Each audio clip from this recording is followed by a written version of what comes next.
So this is our Sharash Ibar exercise for this week. Also, before we move on, so Sister Awaria, she says all praise to the Most High for his praise reports. I heard from Sister B, Sister Barb today. She's not in attendance today, but she just wanted us to know that she's in good spirits, all is well with her, and she sends her love. So moving on, this is Sharash Ibar for this week. And all of you guys know now what this means. Those glyphs is Sharash, Ibar. Since we start from the right side of the page, the Greeks flipped everything, and now we read left to right. But our culture, we read right to left. So we start on the side. That first glyph, it looks like a E on his back, but it's really two front teeth together. That's the Sha sound. The head of the man makes the Ra sound, and then the Sha again. And that's how we say Sharash. We know as Israelites, it's just A's in between those consonants. It's just A's in between there. So that first word is Sharash. And then the second word, you start with that glyph of the I, and you just pronounce I. That's I. The second glyph there is a picture of a house. It gives us the Ba sound. Then the last glyph again is the head of the man, the Ra. That second word, Ibar. Sharash Ibar is Hebrew roots to the pagan tongue. That's all they're saying. So take a few seconds, family, and see if you guys can decode this.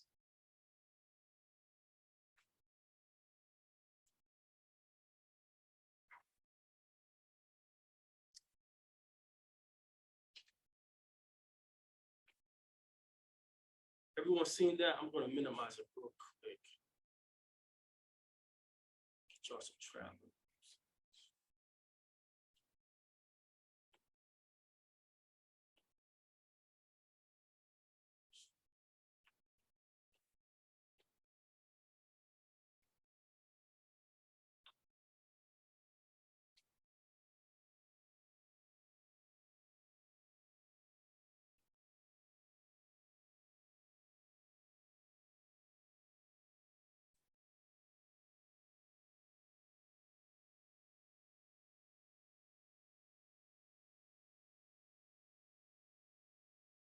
And yeah, if y'all wasn't at the festival, Samaria dropped a new song, man. It's hot. It's a powerful song.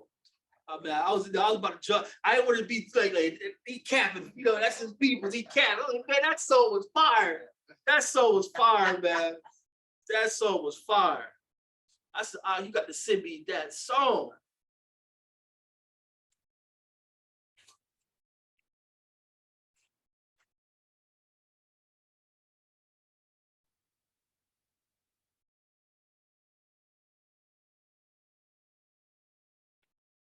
Always been you. It's always been you. Always been From the beginning. always Psalms been you. 139:15. My substance was not hid from thee. When I was made in secret and curiously wrought in the lowest parts of the earth, thine eyes did see my substance. I'm back on my grizzy. But I'm on that new path. That Ruach can did me like news flash. That Ruach can made me a new man. Masha Park, I'm with a new clan, and we eyeing that new land. My aim is to give him the glory, and I'ma forever behold him. The creator, the plot of my story. Hear my cry, Father, please don't ignore me. Please don't ignore me. Marvelous are all your works and wonderful are all your ways. Your power rose Messiah from his grave. That very power promised me the same. So they can call me crazy, call me lame. Kaya die by Hashem in the son's name. I'ma give you glory. I'ma give you praise. Forever, you're the same. Yeah. You knew me in my substance, even when nowhere was nothing. And your love never changed. Found mercy in your name. Your name. Yahweh. In the name of Yahweh Shai, Yahusha, yes, some even call him Christ. All All I know is that you bled and died, though your very own gave you homicide. You prepared a place eternal paradise. That's why all this praise I gotta give you mine. No more pagan holidays and no more swine. It's time to repent, better get in line. The clock is ticking, running out of time. I'm running back, it's time to realign to a place in the land where there's no more crying, no more shame, no more crime, no more war. Yeah, and peace forevermore. It's always been you. It's always been you. Yeah, yeah. You are my rock. You are my rock. You are my shield. You are my shield. You are my peace. You are my everything. You are my hope. You are my joy. In you our strength is restored. Yeah, yeah. Let's go. Guys, look at y'all Israelites. Israelites in the building. All praise the Most High. All praise the Most High. It feels good to know who we are, family. It feels good. All right. So, anybody, after y'all, if you're tired, anybody on the Zoom want to start us off? What did you get? Like, inside? I got Rassam. Say it again up. Rassam. You did it backwards, up. I did it backwards. Oh yeah, that's right. So, So yeah, the other way around. My fault. That would be that's Samar. Or say it again. Samar. One more time. Samar. Okay, help him out, family. Masar. Masar. Oh yeah, okay. So remember the first glyph to help you out, it's like a wave. And that's the ma. The water. Yeah. Water. The word in Hebrew for water is mar. Like they call, I'm gonna say this, I don't want to be Catholic. They call the mother of our Messiah.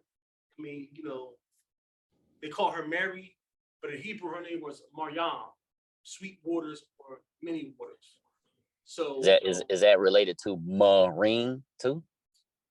say it again, Marine. Yeah. I would say anything with Mar or something like that is gonna be related to Mary or water. Or the water. Yeah. So Mariah, would you say that's Moses' sister's name? Yeah, yeah, Masha's sister. They call her Miriam. Is another form of Miriam. Because that I in Miriam is the Y sound. That's why these Latins trying to learn our culture for these Latins and Greeks got us up the creek. So Masha's sister name is Maryam. No, Maryam. So the first glyph there is the Ma. The second glyph, I call this, Elder to the Joy. We're a little bit more mature than most of y'all. But back in the day, there was no streaming service. You had an antenna on your house. And bad weather, you could be watching the playoffs and ain't nothing you could do about it. So I called that second glyph the antenna, but it's actually the Sa sound, S-A, and it's actually a sticker bush like a branch or a briar. So that's the S-A sound for Sa. And then again, the last glyph there, the head of a man, you guys know it's the Ra sound. So we put this together and we say Masar. Or for Sister T, Sister Joy, we could say Masar Ra. We don't know when to drop that last I or we don't know, family. We won't know until we hear the ancients. So if you say Masar or Masar Ra, it's not wrong. What I'm saying is once you start putting these words in a sentence and you're fumbling because it's just you're trying to squeeze too many syllables together, you would know I'm gonna naturally just drop that A off because it's just too much to try to cram into a sentence. That's what I'm saying. Is you guys will get when to drop that A off. So this is the word for today, Masar or Masara. What or how would a Shemitic person or even anyone from the ancient East, a Syrian, all those people, even our enemies, they were concrete people because they spoke to us and they spoke to us without translators. So how would someone from the ancient East, how would they process these three glyphs? What are these three glyphs saying? Khan, you can be our closer. What are these three glyphs saying?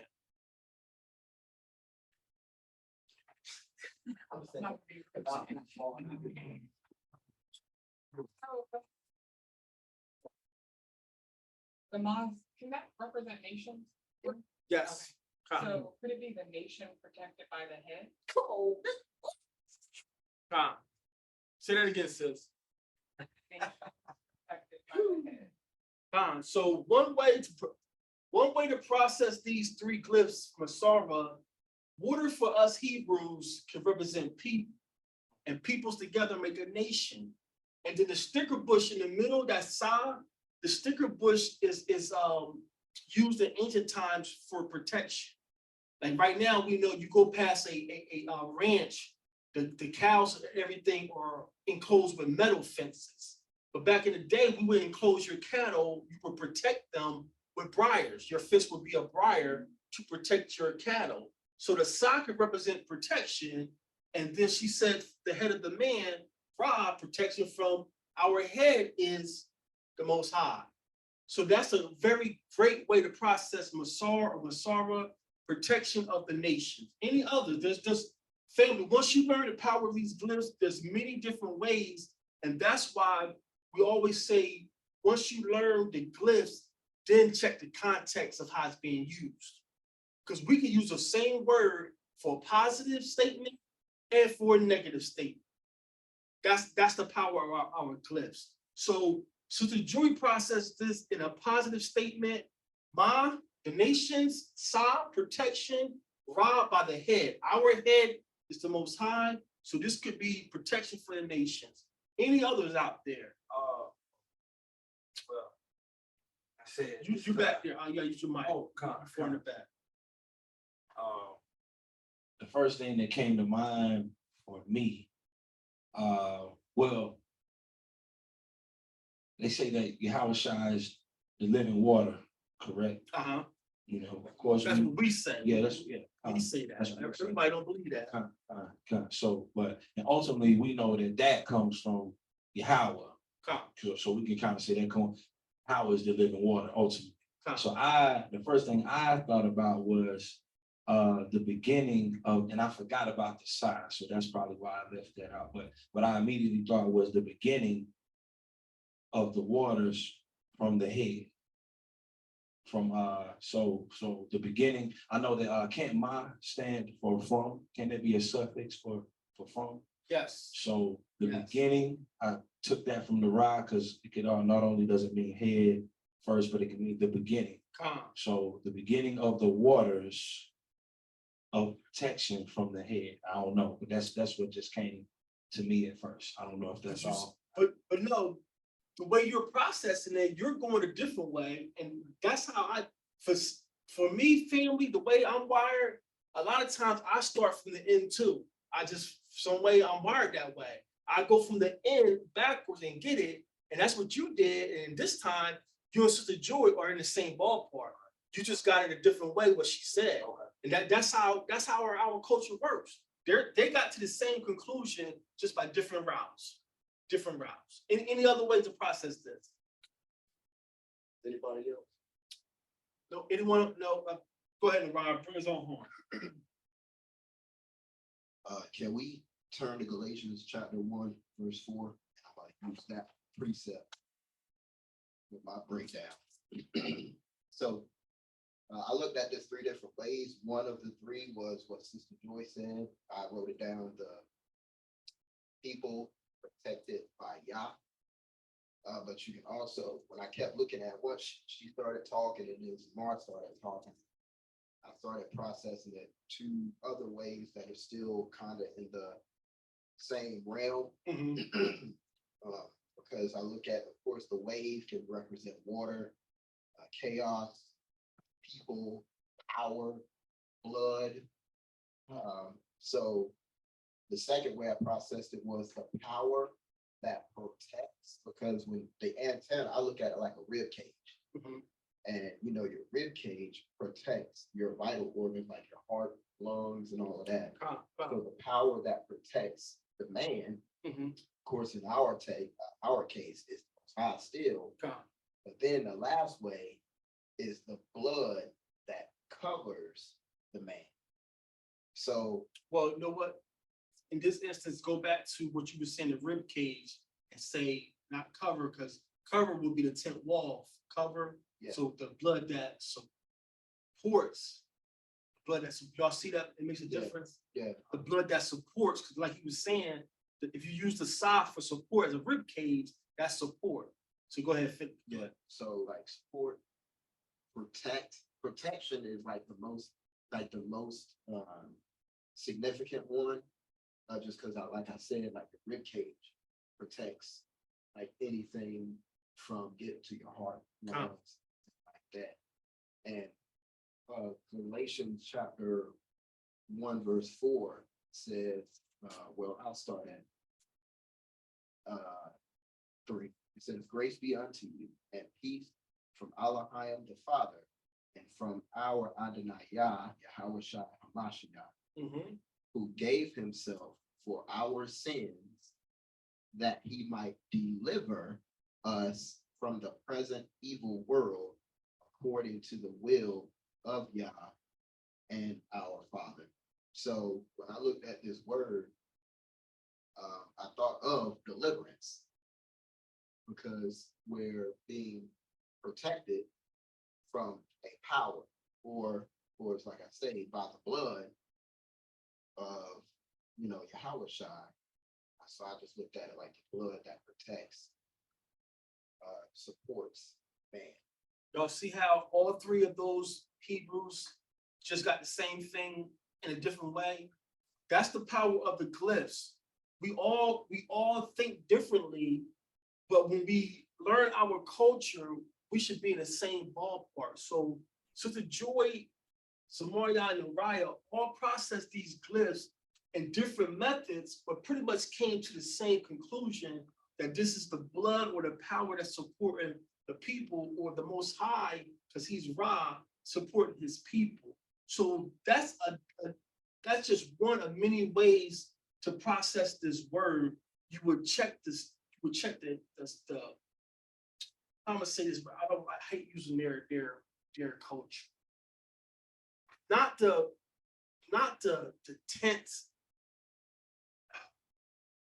the intensity. Y'all know we're animated people.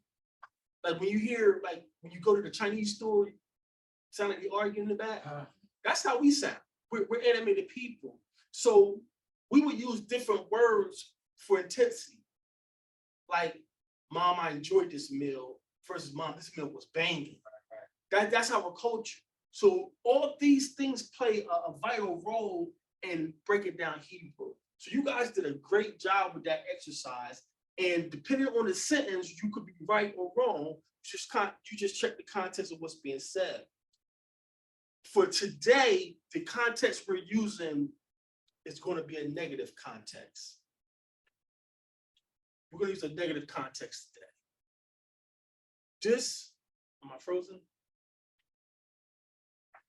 This word, Masur or Basura, is where you get the KJV from. The King James Bible is based on Masorah.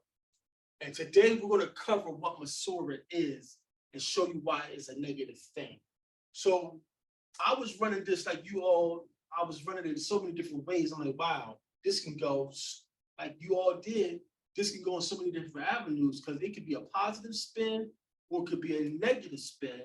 You guys naturally, I guess because we're fasting on gratitude this week, you guys went the positive route, but I took the negative route because I got an advantage on you studying Masorah. Masorah, the way we're going to use it today, is the power that pricks the mind. Power that pricks or sticks in the mind. And even that could be positive or negative. Because if you're with the Abba, his power, if his power stick in my mind, we're good. But if a man's power stick in your mind, it's all bad, huh? Chaos.